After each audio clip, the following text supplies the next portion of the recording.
নাম কি আপনার? স্যার আমার নাম কৃষ্ণা মাঝি। কোথায় আছেন? আমি পূর্ব বর্ধমান জেলা বর্ধমান শহর থেকে আসছি।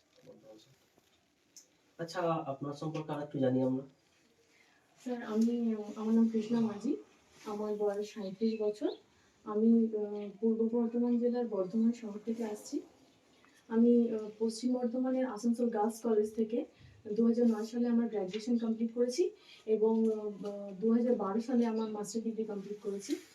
এরপর 2019-এ আমি আমার ডিএলএড ডিগ্রিটি সম্পূর্ণ করেছি এবং বর্তমানে আমি এখন প্রাথমিক শিক্ষিকা হওয়ার জন্য পড়াশোনা চালিয়ে যাচ্ছি এবং সেই জন্য আজকে আমি এখানে উপস্থিত হয়েছি। আচ্ছা, পশ্চিম বর্ধমানের আগে বাড়ি ছিল? হ্যাঁ স্যার, বিবাহ সূত্রে পূর্ব আমি বর্ধমান। বিবাহ সূত্রে পূর্ব বর্ধমানে এসেছি। আচ্ছা, এই পশ্চিম বর্ধমান আর পূর্ব বর্ধমানের এই পৃথকীকরণ কখন হলো? স্যার 2017 সালের 7ই এপ্রিল। আচ্ছা আচ্ছা, পূর্ব বর্ধমানে পুলিশ স্টেশনের সংখ্যা কয়টি জানা আছে? হ্যাঁ স্যার, 20টি, 18টি থানা, আর একটি মহিলা থানা এবং একটি সাইবার থানা। আচ্ছা, মহিলা থানার আলাদা করে কিসের জন্য প্রয়োজন হলো? মহিলা থানার আলাদা প্রয়োজন কি? থানা তো রয়েছে। হ্যাঁ স্যার, থানা রয়েছে কিন্তু অনেক সময় মহিলারা বিভিন্ন কারণে থানাতে যেতে পারে না, হয়তো কোনো পুরুষের কাছে সেইভাবে নিজের বক্তব্য বা নিজের অসুবিধার কথা বলে উঠতে পারে না, সেই জন্য সেক্ষেত্রে মহিলা থানার প্রয়োজন আছে।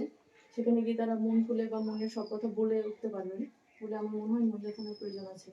আচ্ছা আচ্ছা, সম্প্রতি আমাদের আরজি করের যে ঘটনাটা ঘটলো, এই সূত্রেই বলি, তার পরপরই আমাদের সরকার মহিলা নিরাপত্তা নিয়ে একটা বিল এনেছিলেন বিধানসভায়।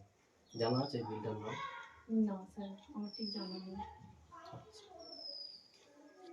আচ্ছা, এই বর্ধমানের উপর কর্কট ক্রান্তি দেখা গেছে। হ্যাঁ স্যার। আর কোন কোন জেলার উপর, পশ্চিমবঙ্গের আর কোন কোন জেলার উপর এই রেখাটা গেছে? নদিয়া, পূর্ব বর্ধমান, পশ্চিম বর্ধমান, বাঁকুড়া আর পুরুলিয়া। আচ্ছা, বাহ। আচ্ছা, শিক্ষাক্ষেত্রে বেসরকারীকরণকে আপনি কিভাবে নিচ্ছেন?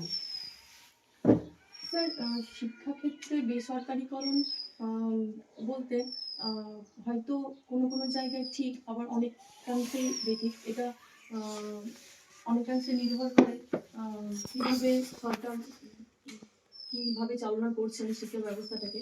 কিন্তু আমাদের দেশের যা আর্থিক অবস্থা, সেই অনুসারে বেসরকারীকরণ হলে হয়তো কিছু মানুষের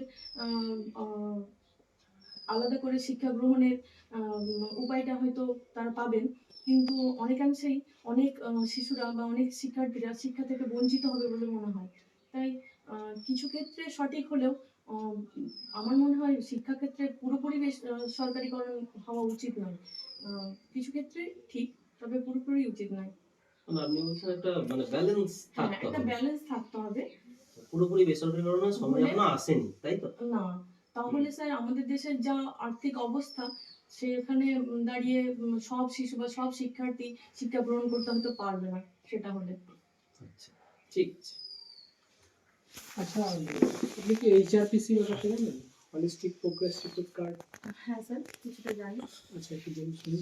এই হলিস্টিক রিপোর্ট কার্ড হলো এমন একটি কার্ড যেখানে শিক্ষার্থী প্রতিদিন কি শিখছে, কতটা সে অর্জন করতে পারছে এবং তার সামগ্রিক কি মূল্যায়ন হচ্ছে, সামগ্রিক কতটা সে উন্নতি করতে পারছে বিদ্যালয়ে, তার একটি তথ্য সংরক্ষণ করা হয় এবং সঙ্গে শিক্ষক সব রকমভাবে তার সম্পর্কে তথ্য সেখানে সংরক্ষিত রাখা হয়।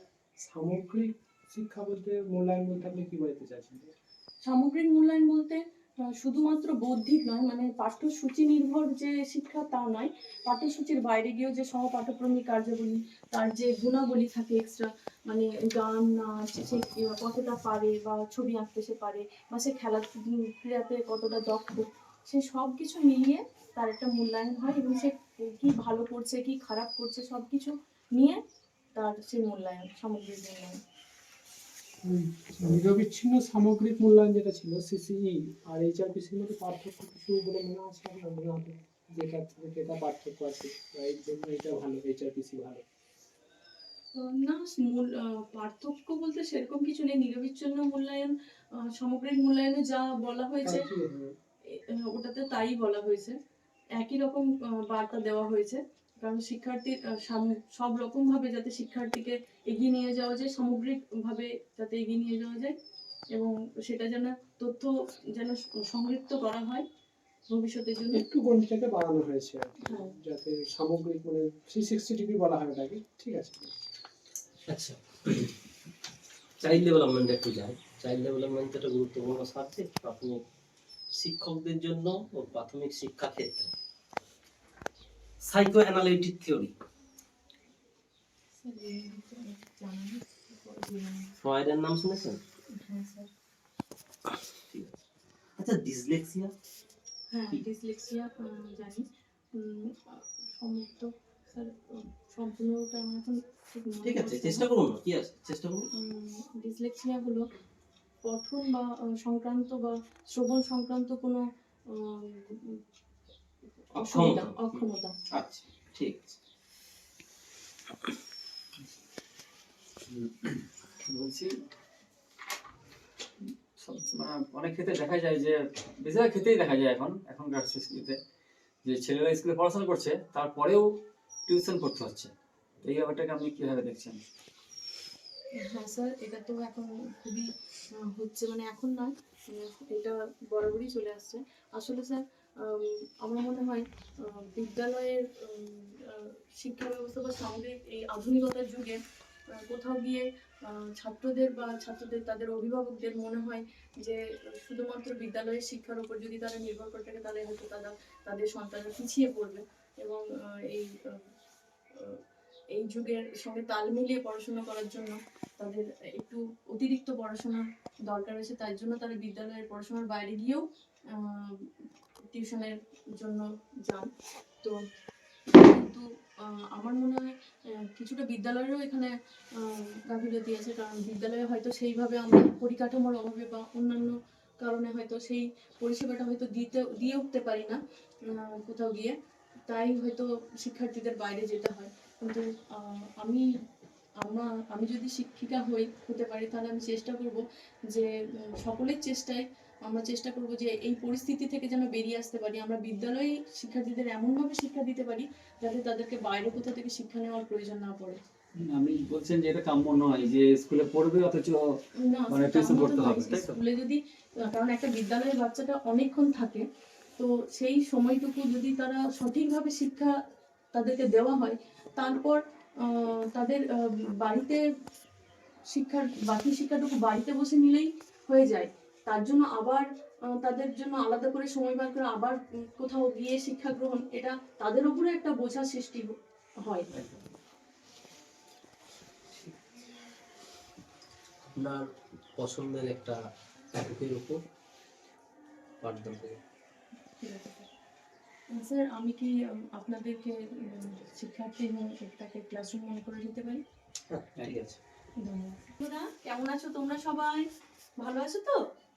আচ্ছা, হ্যাঁ, আমিও খুব ভালো আছি।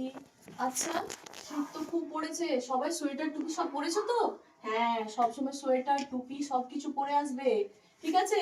নাহলে কিন্তু ঠান্ডা লেগে যাবে। আচ্ছা, ঠিক আছে। আচ্ছা, তোমরা বলো তো, রাস্তায় আস্তে আস্তে তোমরা সাইকেল দেখেছো? আচ্ছা, টোটো দেখেছো? আচ্ছা, এবার বলো তো, সাইকেলের কটা চাকা? রানী, বলো তো, সাইকেলের কটা চাকা? ঠিক বলেছো, দুটি। তাহলে এখানে আমি 2 লিখলাম। আচ্ছা, এবার বলো তো রাহুল, টোটোর কটা চাকা? 3টে। আচ্ছা, ঠিক আছে, এখানে আমি 3 লিখলাম। আচ্ছা, এবার বলো তো, ওই যে ভ্যান গাড়িগুলো হয়, যেগুলোতে করে জিনিসপত্র বয়ে নিয়ে যায়, সবজি বিক্রি করে, সেগুলো কটা চাকা থাকে? আচ্ছা, 4টে। ঠিক বলেছো। তাই যে 2, 3, 4 এগুলো যে লিখলাম আমি, এগুলোকে কি বলে বলো তো? জানো? আচ্ছা, বলো কি বলে? সংখ্যা। ঠিক বলেছো, এইগুলি হলো এক একটি সংখ্যা। আচ্ছা, আমি কালকে তোমাদেরকে সংখ্যা পড়িয়েছিলাম, মনে আছে? কি সংখ্যা পড়িয়েছিলাম বলো তো? হ্যাঁ, একদম ঠিক বলেছো, 1 থেকে 9 পর্যন্ত সংখ্যাগুলি আমরা কালকে শিখেছিলাম, তাই তো? বাহ, খুব ভালো।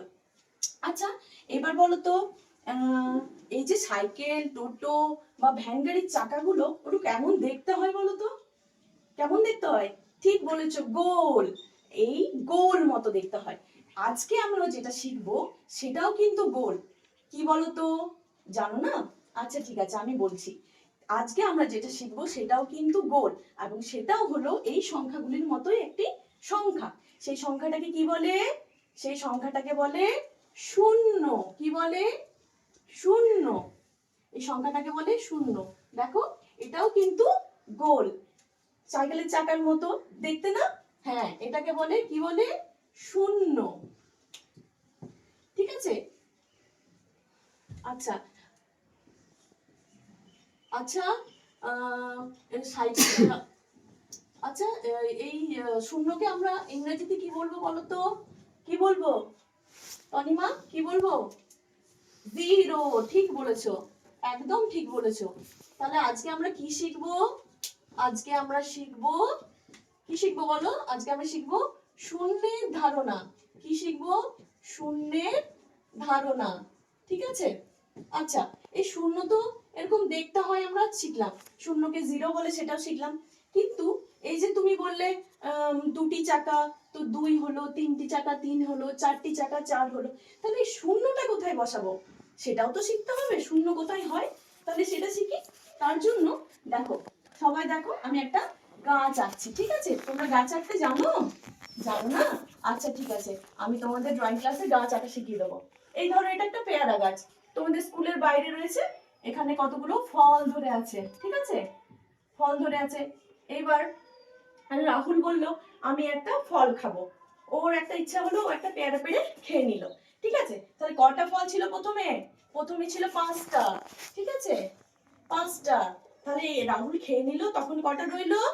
4টে। ঠিক বলেছো, এই 4টে। আচ্ছা, এরপর অরুণ বলল আমিও একটা খেয়ে নি।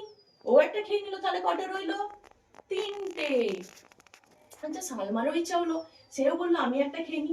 সালমাও একটা খেয়ে নিল, তখন থাকলো, ঠিক বলেছো, 2টো। এইবার রানীও একটা খেয়ে নিল, এবার কটা থাকলো? এবার থাকলো 1টা। এইবার আহ, আকাশ বলল আমিও কেন বাদ থাকি, আমিও খেয়ে নি। এইবার কটা থাকলো বলো তো? কি থাকলো? দেখো, প্রথমে ছিল 5টা, তারপর 4টে, তারপর 3টে, 2টো, একটা ছিল, তখন আমরা বললাম একটা। কিন্তু যখন কিচ্ছু নেই তখন আমরা কি বলবো এটাকে? আমরা এটাকে বলবো শূন্য। কি বলবো? শূন্য। এইবার দেখো, আরেকটা দেখাই তোমাদেরকে, একটু রসগোল্লা খাওয়াই। আচ্ছা, রসগোল্লা কেমন দেখতে হয় বলো তো? ঠিক বলেছো, রসগোল্লাও গোল হয়। এই ধর একটা প্লেট, এখানে আমি কতগুলো রসগোল্লা দিলাম। ঠিক আছে? এই কতগুলো রসগোল্লা বলো তো, কতগুলো রসগোল্লা দিলাম? একটা, দুটো, তিনটে, চারটে, 5টা, 6টা। 6টা রসগোল্লা দিলাম। এইবার তোমরা এক এক করে উঠে আসবে। এই একটা করে রসগোল্লা খেয়ে নিলে, এবার কটা থাকলো? 5টা। আবার একজন এলে, একটা রসগোল্লা খেয়ে নিলে, এবার কটা থাকলো? 4টে। আবার একজন এলে, খেয়ে নিলে, তখন কটা থাকলো? 3টে। এইভাবে আরেকটা খেয়ে নিলে, তখন থাকলো 2টো। আরেকটা খেলে তখন থাকলো 1টা। আর শেষটাও যখন শেষ হয়ে গেল, তখন প্লেটে কি পড়ে থাকলো বলো তো? কিচ্ছু নেই প্লেটে, প্লেট পুরো ফাঁকা। তাহলে আমরা কি বলবো? প্লেটে কি আছে? প্লেটে আছে শূন্য। কি আছে? শূন্য। তাহলে আজকে আমরা কি শিখলাম? আমরা শিখলাম শূন্য কেমন দেখতে হয়, শূন্যকে ইংরেজিতে কি বলে সেটা শিখলাম, তাই তো? কি বলে? জিরো। ঠিক বলেছো। আর শূন্য কখন হয়? যখন কিচ্ছু থাকে না, মানে কোনো সংখ্যা ছিল কিন্তু এখন কিচ্ছু নেই, ফাঁকা, তখন সেটাকে বলবো আমরা শূন্য। ঠিক আছে? বুঝতে পেরেছো? ঠিক আছে। কি দেন প্রথমে? আর্যভট্ট। আচ্ছা, ঠিক আছে।